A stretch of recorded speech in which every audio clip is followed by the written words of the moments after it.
इस वीडियो में हम आयुर्वेद के बहुत ही महत्वपूर्ण विषय द्रव्य गुण शास्त्र के विभाग के बारे में चर्चा करेंगे, जिसके अंतर्गत हम द्रव्य विज्ञान और पदार्थ विज्ञान के उप विभागों के बारे में जानेंगे। तो इन सभी विषयों को अच्छे से जानने और समझने के लिए वीडियो को अंत तक जरूर देखिएगा। तो यहाँ पर सबसे पहला हेडिंग द्रव्य गुण शास्त्र के विभाग का लिखा है, जिसके अंतर्गत लिखा है कि द्रव्य गुण शास्त्र को अध्ययन की दृष्टि से दो भागों में बांटा गया है, जिसमें पहला भाग द्रव्य विज्ञान और दूसरा भाग पदार्थ विज्ञान है। इस हेडिंग की व्याख्या का अर्थ ये है कि द्रव्य गुण शास्त्र को अध्ययन करने के लिए इसे दो भागों द्रव्य विज्ञान और पदार्थ विज्ञान में बांटा गया है। इसके बाद द्रव्य गुण शास्त्र के पहले विभाग द्रव्य विज्ञान की व्याख्या में लिखा है कि जिस शास्त्र में द्रव्यों का अध्ययन किया जाता है उसे द्रव्य विज्ञान कहते हैं। इस लाइन का अर्थ ये है कि जिस शास्त्र में आयुर्वेदिक द्रव्यों का नाम, रूप, उन द्रव्यों के उपयोग के आधार पर बनने वाले मिश्रण अर्थात संयोग या योग का अध्ययन किया जाता है, उस विज्ञान को द्रव्य विज्ञान कहते हैं। इस द्रव्य विज्ञान के तीन उपविभाग हैं, जिसमें पहला नाम रूप ज्ञान, दूसरा संयोग विज्ञान, तीसरा योग विज्ञान है। द्रव्य विज्ञान के पहले उपभाग नाम रूप ज्ञान के अंतर्गत लिखा है कि इसमें द्रव्यों के बाह्य एवं आंतरिक रचना का अध्ययन किया जाता है। इसके अंतर्गत द्रव्य के कुल, नाम, स्वरूप, स्थूल रचना, सूक्ष्म रचना आदि वनस्पति विवरण का अध्ययन किया जाता है। इस नाम रूप ज्ञान हेडिंग की व्याख्या का अर्थ ये है कि नाम रूप ज्ञान के अंतर्गत द्रव्यों के बाहरी और उनकी अंदरूनी रचना का संपूर्ण अध्ययन किया जाता है। इसके अनुसार द्रव्यों के नाम, उन द्रव्यों के स्वरूप अर्थात उनकी बनावट, स्थूल रचना एवं सूक्ष्म रचना अर्थात उनकी बाहरी और अंदरूनी रचना का अध्ययन किया जाता है। इसके बाद द्रव्य विज्ञान के दूसरे उपविभाग संयोग विज्ञान का हेडिंग लिखा है। इसमें लिखा है कि इसके अंतर्गत द्रव्यों के आपस में मिलन या संयोग का वर्णन किया जाता है, क्योंकि द्रव्यों का प्रयोग या तो एकल रूप में किया जाता है और या तो संयुक्त रूप में किया जाता है। संयोग विज्ञान हेडिंग की व्याख्या का अर्थ ये है कि संयोग विज्ञान के अंतर्गत औषधि बनाने के लिए द्रव्यों के आपस में मिलन या संयोग का वर्णन किया जाता है। संयोग विज्ञान का अध्ययन इसलिए किया जाता है क्योंकि द्रव्यों का प्रयोग या तो एकल अर्थात स्वतंत्र रूप में किया जाता है या फिर द्रव्यों का प्रयोग संयुक्त रूप में औषधि बनाने के लिए मिश्रण के रूप में किया जाता है। इसके बाद द्रव्य विज्ञान के तीसरे उपविभाग योग विज्ञान का हेडिंग लिखा है, जिसमें लिखा है कि इसमें द्रव्यों की मात्रा, काल आदि का वर्णन किया जाता है। इस लाइन का अर्थ ये है कि द्रव्यों की सेवन करने योग्य मात्रा और उन द्रव्यों के सेवन करने का काल अर्थात समय आदि का वर्णन योग विज्ञान में किया जाता है। इसके बाद इस योग विज्ञान के भी दो उपविभाग किए गए हैं, जिसमें पहले विभाग का हेडिंग गुण कर्म विज्ञान लिखा है, जिसमें लिखा है कि इस शाखा में द्रव्यों के गुण तथा उनका शरीर के विभिन्न अंगों पर होने वाले कर्म का अध्ययन किया जाता है। गुण कर्म विज्ञान के अंतर्गत द्रव्यों के शरीर पर होने वाले लाभ और इन द्रव्यों के शरीर के अंगों पर होने वाले कर्म का अध्ययन किया जाता है। इसके बाद लिखे गए अगले हेडिंग प्रयोग विज्ञान के अंतर्गत लिखा है कि जिसमें गुण कर्म के आधार पर द्रव्यों का विभिन्न व्याधियों पर प्रभाव का वर्णन किया जाता है उसे प्रयोग विज्ञान कहते हैं। तो इस प्रकार आयुर्वेद में मौजूद द्रव्य अपने गुण कर्म के आधार पर अलग अलग व्याधियों में किस प्रकार से प्रभाव डालते हैं। द्रव्यों के इस प्रभाव का वर्णन जहां पर किया जाता है उसे प्रयोग विज्ञान कहा जाता है।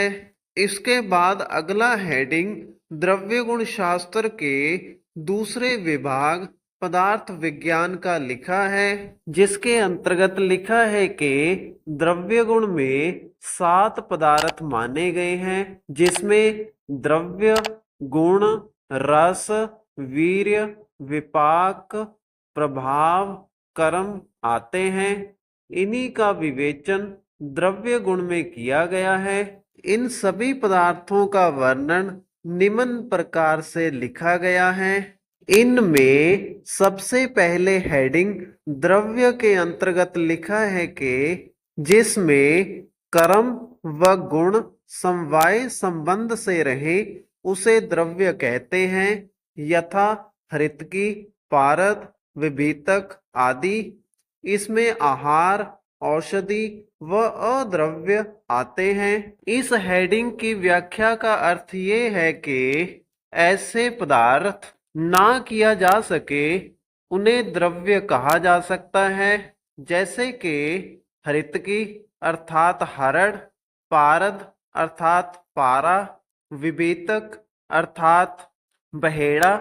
इन द्रव्यों में आहार औषधि और अद्रव्यों को भी लिया जाता है।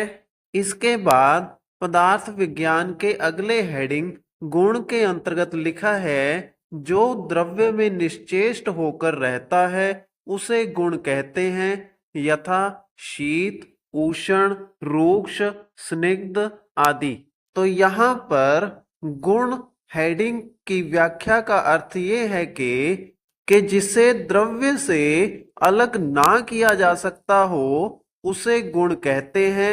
इन गुणों में शीत उष्ण रूक्ष स्निग्ध आदि आते हैं। जैसे कि कोई द्रव्य ठंडी या गर्म प्रकृति का होता है उसी प्रकृति को उस द्रव्य का गुण कहा जाता है। इसके बाद पदार्थ विज्ञान के अंतर्गत तीसरा उपविभाग रस का लिखा है, जिसके अनुसार लिखा है कि द्रव्यों में जो आस्वाद होता है उसे रस कहते हैं, यथा मधुर अम्ल लवण कटु आदि।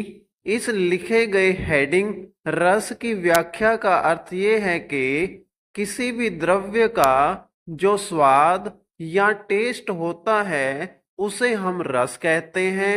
इन रस की उदाहरण में मधुर अम्ल लवण और कटु स्वाद आते हैं। पदार्थ विज्ञान के अंतर्गत चौथा हेडिंग विपाक का लिखा है, जिसमें लिखा है कि जठराग्नि पाक के बाद रस का अंतिम परिणाम विपाक कहते हैं। यह 3 प्रकार का होता है, यथा मधुर विपाक अम्ल विपाक कटु विपाक। इस विपाक हेडिंग की व्याख्या का अर्थ ये है कि जब हमारा भोजन संपूर्ण रूप से पाचन हो जाता है या डाइजेस्ट हो जाता है, जो उसका परिणाम है उसी को हम विपाक कहते हैं। यह विपाक 3 प्रकार का होता है, मधुर अम्ल और कटु। तो इस विपाक को आप खाना हजम होने के बाद आने वाले डकार की प्रकृति से भी तुलना कर सकते हो। इसके बाद पदार्थ विज्ञान के अंतर्गत लिखे गए हेडिंग वीर्य के अनुसार लिखा है, कर्मण्य गुणों को वीर्य कहते हैं। यह 2 प्रकार शीत व उष्ण तथा 8 प्रकार शीत उष्ण स्निग्ध रुक्ष आदि होता है। इस वीर्य हेडिंग की व्याख्या का अर्थ है कि किसी भी द्रव्य को उसके जिस कर्म के कारण से रोग या व्याधि में प्रयोग किया जाता है, उसी कर्म या उसके गुण को वीर्य कहा जाता है। जैसे कि हर द्रव्य के अंदर वीर्य उसका शीत उष्ण स्निग्ध होना या रुक्ष होना हो सकता है, जिसके कारण से उस द्रव्य या औषधि को रोग में प्रयोग किया जाता है। इसके बाद अगला हेडिंग पदार्थ विज्ञान के 6ठे उपभाग प्रभाव का लिखा है, जिसमें